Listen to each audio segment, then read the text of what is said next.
मैं डॉक्टर सुमित धवन हूँ। आज मैं बात करने वाला हूँ autism, speech delay and hyper activity के इंटरवेंशन मतलब थेरेपीज के बारे में बात करना। पेरेंट्स हमेशा मेरे स्टाफ को पूछते रहते हैं कि थेरेपीज कैसे करते हो। ऑब्वियसली मेरा स्टाफ कोई मेडिकल क्वालिफाइड नहीं है, तो उनको सारे थेरेपीज के बारे में बैकग्राउंड नहीं रहता है। तो इसलिए मैंने वीडियो बनाया ताकि आपको थेरेपीज का प्रोसेस समझे। हमारा थेरेपी प्रोसेस एक 10 स्टेप इंटरवेंशन प्रोसेस है। 10 स्टेप्स मतलब 10 डिफरेंट टेक्निक्स है जिसके जरिए में कंसल्टेशन सबसे first step of intervention therapies का रहता है कि आपका और हमारा 1-to-1 कंसल्टेशन हो।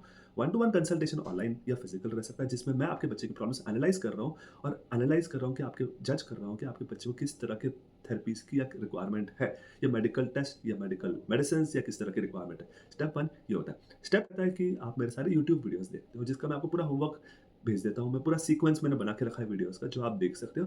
उससे फायदा ये रहेगा कि आपको अपनी गलतियों का पता चलेगा, नंबर वन। आपको पता चलेगा बच्चे की कमियों का। दोनों चीजें जानना बहुत जरूरी है, क्योंकि जब तक आप ये चीज नहीं जानोगे तब तक आप बच्चे पे वर्क नहीं कर पाओगे। और इसका फिर नेक्स्ट स्टेप रहता है, वो है सेल्फ असेसमेंट। सेल्फ असेसमेंट मतलब स्टेप थ्री, मतलब आप अपने बच्चे की प्रॉब्लम्स लिख के रखते हो। गुड हैबिट्स और बैड हैबिट्स लिख के रखते हो। ये चीज़ें बहुत ज़रूरी है। सेल्फ असेसमेंट ज़्यादा ज़रूरी है compare to formal psychological assessment. Formal psychological assessment मतलब साइकोलॉजी से आपके बच्चे को स्कोर दे देगा, आपके बच्चे को 80 मार्क्स आए हैं और आपके बच्चे को ऑटिज्म है, ऑटिज्म नहीं है। वो तो ठीक है, उससे हमें इतना फ़र्क नहीं पड़ता, क्योंकि चाहे बच्चे को ऑटिज्म हो ना हो, चाहे एडीएचडी हो ना हो, क्योंकि आपके बच्चे को प्रॉब्लम्स आ रही है, हमें डेवलपमेंट इंटरवेंशंस पे वर्क करता है। इसलिए पेरेंट्स सेल्फ असेसमेंट मतलब पेरेंट्स अपने बच्चे की प्रॉब्लम्स खुद लिख के रखते हैं एक रजिस्टर में और मेंटेन रखते हैं। इसके लिए आप मेरी वेबसाइट पे जा सकते हो। उसमें डिफरेंट पेरेंट्स के रजिस्टर्स खुद मैंने में सैंपल कॉपीज मैंने प्रोवाइड किए। आप उनको देख के अपना खुद के प्रॉब्लम्स लिख सकते हो। इसको बोलते हैं स्टेप 3 ऑफ इंटरवेंशन। स्टेप 4 में आपको मैं थेरेपी सिखाता हूँ। थेरेपी सिखाता हूँ। इसमें हमारा लाइव ट्रेनिंग सेशन होता है, संडे को होता है। वो एक ग्रुप ट्रेनिंग सेशन होता है, गूगल मीट पे होता है। इसमें बहुत सारे parents across the world join करते हैं।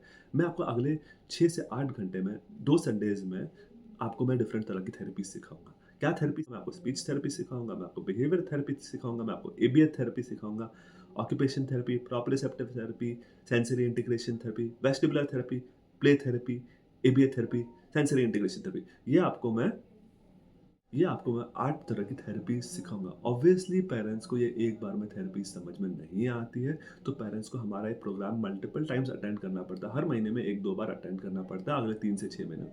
हमारा एक्सपेक्टेशंस रहता है, जब पेरेंट्स पहली बार अटेंड करते हैं तो उनको ऑलमोस्ट 30 टू 50% समझेगा।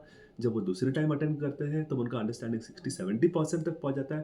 थर्ड टाइम अटेंड करने पे 70 टू 90% हो जाता है। अब डिपेंड करता है पेरेंट्स के इंटेलिजेंस पे। जो पेरेंट्स इंटेलिजेंट है उनको 3 बार अटेंड करना पड़ता है। जो पेरेंट्स का इंटेलिजेंस कम है, जिनको ऑटिज्म के बारे में समझ कम है, ये सब बिहेवियर थेरेपी के बारे में अटेंड समझ कम है, उनको 3 से 5 बार भी अटेंड करना पड़ता है। तो स्टेप 4 रहता है हमारा पेरेंट ट्रेनिंग सेशन, जो संडे को होता है, वो ऑनलाइन होता है। स्टेप 5 क्या है कि आप ये सारे एक्टिविटीज़ अपने बच्चे के साथ करते हो, उसके छोटे-छोटे वीडियोज़ बना लेते हो। छोटे वीडियोज़ आधे मिनट के रहेंगे, उससे बड़े वीडियोज़ नहीं बना देते हो।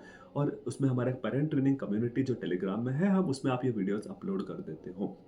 स्टेप 5 होता है ये। स्टेप 6 में हम आपके वीडियोज़ पे कमेंट करते हैं, आपको सजेशंस देते हैं कि आप सही क्या कर रहे हो, गलत क्या कर रहे हो, और आपको थेरेपी टेक्निक्स इम्प्रूव कैसे करना है। तो बेसिकली हम आपकी थेरेपी टेक्निक्स को सुधार रहे हैं। अब ये स्टेप बहुत क्रूशियल है, बिकॉज़ कोई भी थेरेपिस्ट आपकी थेरेपी टेक्निक को पहले गाइड नहीं करता है और थेरेपी टेक्निक्स को सुधारता नहीं। मैं इंडिविजुअली करता था, व्हाट्सएप पे करता था, मतलब हर एक पेरेंट्स को इंडिविजुअली गाइड करता था। बट प्रॉब्लम क्या आ रही है कि मेरे पास रोज़ के 100 मैसेजेस आने लगे, 100 पेरेंट्स को मैं एक साथ आंसर नहीं कर पा रहा हूँ। तो इसलिए हमें ये ग्रुप ट्रेनिंग अप्रोच फॉलो है। आप कम्युनिटी में बाकी पेरेंट्स के वीडियोस देखते हो और उनसे और सीखते हो। तो काफ़ी बार आपको गलतियाँ कर रहे हो, लेकिन जब आप दूसरे पेरेंट्स को करते वक़्त देखते हो, आपको तुरंत समझ में आ जाता है कि आपको क्या करना पड़ेगा। तो इसको बोलते हैं ग्रुप ट्रेनिंग, मतलब आप एक पेरेंट दूसरे पेरेंट की हेल्प कर रहा है। अब थोड़े से पेरेंट्स को कुछ प्राइवेसी इश्यूज़ रहते हैं, नहीं, नहीं हम ग्रुप में मैसेज वीडियो कैसे शेयर करें, किसी को पता चल जाएगा, नहीं चल जाएगा। अब ये थोड़े से इश्यूज़ रहते हैं, लेकिन इसको थोड़ा-सा नज़रअंदाज करते हुए हमने प्राइवेसी सेटिंग्स ऐसी रखी है कि वीडियोज़ कोई डाउनलोड नहीं कर सकता, कोई शेयर नहीं कर सकता, वो सिर्फ पेरेंट्स ही देख सकते हैं। ऑब्वियसली सारे पेरेंट्स सफ़र कर रहे हैं, उनको अपने बच्चे में प्रॉब्लम्स है और वो लोग एक सॉल्यूशन चाहते हैं। तो इस टेक्निक के ज़रिए सारे पेरेंट्स एक दूसरे की मदद कर रहे हैं। फ़ायदा ये भी है कि आप इस कम्युनिटी में रोज़ के 50 वीडियोज़ आते हैं, पेरेंट्स को रोज़ 50-50 डिफरेंट डिफरेंट तरह की थेरेपी टिप्स मिल जाते हैं। तो मैं ये नहीं बोलूँगा कि पेरेंट्स दिन भर व्हाट्सएप पे बैठे रहें। मेरा पर्पस ये रहेगा कि आप दिन में 15 मिनट निकालें, 15 मिनट में सारे वीडियोज़ देख लें, आपको एक अंदाज़ा आ जाएगा कि आपको क्या करना है। और आप वो नेक्स्ट डे थेरेपी प्लान में आप इंक्लूड कर सकते हो कि अच्छा मैंने ये चीज़ कल गलत की, आज मैं सुधार सकती हूँ। ये चीज़ इस पेरेंट ने नई आइडियाज़ मिल गई, तो आपको इन टेक्निक से अप्रोच हमारा टेलीग्राम कम्युनिटी के ज़रिए बहुत सारे पेरेंट्स बेनिफिट कर रहे हैं। आज की डेट पे इस कम्युनिटी में ऑलमोस्ट 2000 वीडियोज़ आ चुके हैं और हर महीने 500 वीडियो के आसपास ऐड हो जाते हैं। तो ये होता है टेक्निक नंबर 7।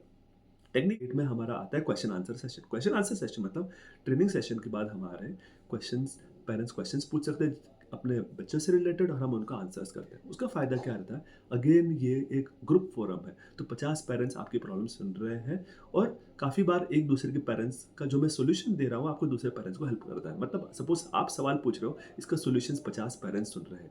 अब कुछ ना कुछ आपको ये सॉल्यूशन सारे पेरेंट्स को हेल्प हो जाता है। तो ये क्वेश्चन आंसर सेशन 1 से 2 घंटे का चलता है हर संडे और पेरेंट्स को बहुत सारे टिप्स और आइडियाज़ में मिल जाते हैं। स्टेप नंबर 8 ये होता है। स्टेप 9 ये होता है कि आप मेरे से दोबारा वन टू वन कंसल्ट करें, जो कि इंडिविजुअली कर सकते हैं, ऑनलाइन भी कर सकते हो या क्लिनिक में मिल सकते हो। क्लिनिक में हमेशा बेटर रहता है, बट जो पेरेंट्स नहीं आ सकते वो ऑनलाइन भी कर सकते हैं।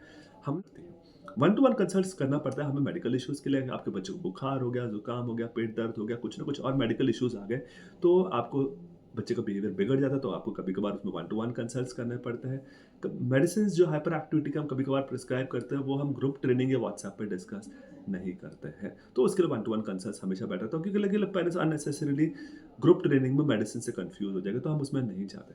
हमारा जो ये टेलीग्राम कम्युनिटी है, उसमें वो सिर्फ एक वीडियो करेक्शन टेक्निक है। वीडियो करेक्शन मतलब हम आपकी एक्टिविटीज़ को सुधारते हैं। हम उसमें मेडिकल इश्यूज़ पे डिस्कस नहीं करते हैं। हम आपकी क्वेरीज़ जो है वो ग्रुप ट्रेनिंग सेशन में आंसर करते हैं। तो इस तरह से हमारा standardised training sessions, training module designed है, जो 6 महीने में आपको बहुत अच्छे से ट्रेन कर देगा। पहले 2 महीने बहुत डिफ़िकल्ट होंगे, क्योंकि जो आपको मैं थेरेपी टेक्निक सिखाने वाला हूँ, आपका बच्चा शायद ना करे और आपको भी ना समझे। ऑब्वियसली थेरेपी का एक सिंपल लैंग्वेज मतलब होता है ट्रेनिंग। ट्रेनिंग थेरेपीज़ का पर्पज़ बहुत एक है कि बच्चा आपसे एडजस्ट करने सीखे, आप बच्चे से एडजस्ट करना सीखो। बच्चा आपको समझने लगे और आप बच्चे को समझने लगो। अब जब ये चीज़ होने लगती है तो आपकी लाइफ़ में एक सुकून आने लगता है, आपको एक माइंड में सैटिस्फैक्शन आने लगता है। तो थेरेपीज़ कोई कॉम्प्लिकेटेड चीज़ नहीं, थेरेपीज़ बहुत सिंपल है। आप किसी भी दुनिया में कहीं भी बैठ के कर सकते हो, कोई भी पेरेंट कर सकता है। मिनिमम एक्सपेक्टेशंस मेरी ये रहती है कि जो भी पेरेंट्स ग्रेजुएट लेवल या ऊपर है उनके, वो अपने बच्चे को थेरेपीज़ दे सकते हैं। लेकिन ऑब्वियसली थोड़े जो पेरेंट्स कम एजुकेटेड हैं, उनको मेहनत करनी पड़ेगी, सारी प्रॉब्लम समझनी पड़ेगी और मेहनत करना पड़ेगा। क्योंकि कोई भी थेरेपिस्ट आपके बच्चे को ठीक नहीं कर सकता। थेरेपी सेंटर्स आपके बच्चे को 10 से 20% तक का सुधार दे सकते हैं, लेकिन ज़्यादा सुधार के लिए पेरेंट्स को खुद वर्क करना पड़ेगा। याद रखो, मेरे पास जो पेरेंट्स ने थेरेपीज़ खुद की है, उनके रिजल्ट्स बहुत अच्छे आए हैं। आमतौर पे मेरे पास पेरेंट्स तब आते हैं जब उनकी थेरेपीज़ सक्सेसफुल नहीं हो रही है और वो लोग जानना चाहते हैं कि अभी वो लोग और क्या करें, और वहीं पे मेरा रोल स्टार्ट होता है। सो थेरेपीज़ कोई शॉर्टकट नहीं है, थेरेपीज़ कोई चमत्कार नहीं है। जो मैं सिखाऊँगा ज़रूरी नहीं है आपको पहले 2-4 दिन में रिजल्ट्स मिले, रिजल्ट्स आने को 2-4-6 महीने लग जाते हैं।